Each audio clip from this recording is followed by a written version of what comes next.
Chinese लहसुन की बिक्री को तस्करी मानकर बेचने वालों पर कार्यवाही करने की मांग।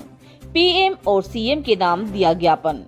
भाजपा किसान मोर्चा के प्रदेश सदस्य और भाजपा नेता राकेश नायक की अगुवाई में कार्यकर्ताओं ने देश में बिक रहे प्रतिबंधित चाइनीज लहसुन की बिक्री पर रोकथाम के लिए प्रधानमंत्री और मुख्यमंत्री के नाम जिला कलेक्टर को ज्ञापन दिया। नायक ने बताया कि हाल ही में कोटा के रामगंज मंडी की कृषि उपज मंडी में चाइनीज लहसुन बिक्री हेतु आया, जिसकी व्यापारियों के विरोध स्वरूप बिक्री नहीं हुई। इस प्रकार भारत में 2014 से प्रतिबंधित चाइनीज लहसुन का मंडी में बिक्री के लिए आना प्रशासनिक लापरवाही को दर्शाता है। सिर्फ चीन में ही उपजने वाले इस चाइनीज लहसुन में केमिकल, सिंथेटिक पदार्थ भारी मात्रा में होने के साथ इसकी खेती में खतरनाक कीटनाशकों का प्रयोग होने से यह सेहत के लिए जहर के समान होने के कारण भारतीय मानकों पर खरा नहीं उतरता।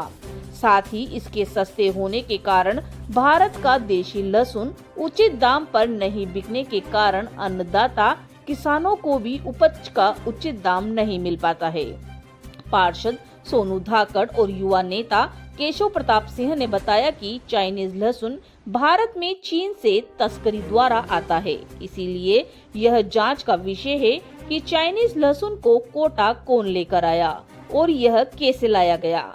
कोटा के अलावा यह कहां-कहां की मंडियों में बिकने पहुंचा है।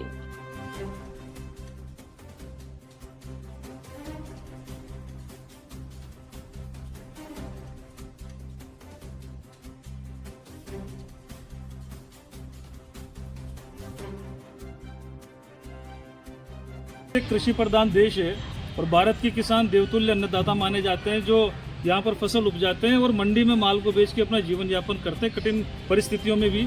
लेकिन भारत के किसान को ठगा जा रहा है। भारत का किसान अपनी उपज लेके मंडी में जाता है और साथ ही साथ ये देखने को मिल रहा है कि मंडी में चाइनीज फसल भी आने लगी है। अभी हाल ही में कोटा जिले की रामगंज मंडी जो कृषि उपज मंडी है, उसमें 10 चाइनीज लहसुन के कट्टे मिले हैं। चाइनीज लहसुन की बात करें तो 2014 में भी ये लहसुन यहाँ पर भारत में आए थे।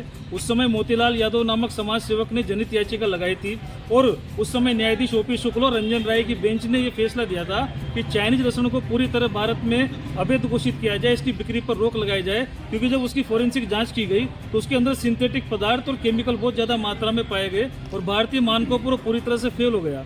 तो जब 2014 में माननीय न्यायालय ने जिस फसल पर रोक लगा रखी है, अगर वो फसल वर्तमान परिस्थिति में भारत में आ जाती है और भारत में कृषि मंडी में बिकने आ जाती है, निश्चित रूप से ये एक बहुत बड़ा जांच का विषय है कि जो लहसुन हमारे यहाँ काफ़ी महंगा है और बड़ी मुश्किल से लाखों रुपए खर्च करने के बाद और लंबे इंतजार के बाद किसान को आर्थिक समृद्धि लहसुन की फसल में नजर आने लगी है।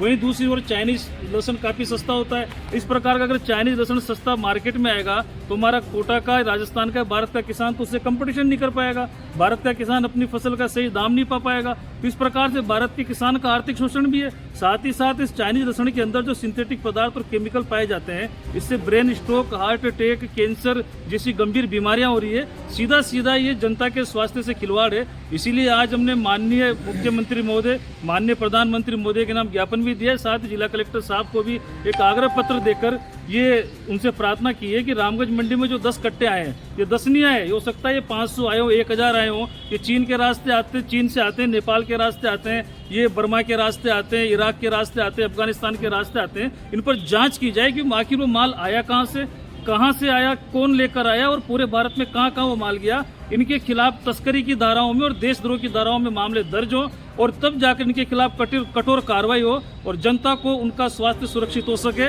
इस प्रकार की कार्रवाई के लिए हमने उनसे आग्रह किया है।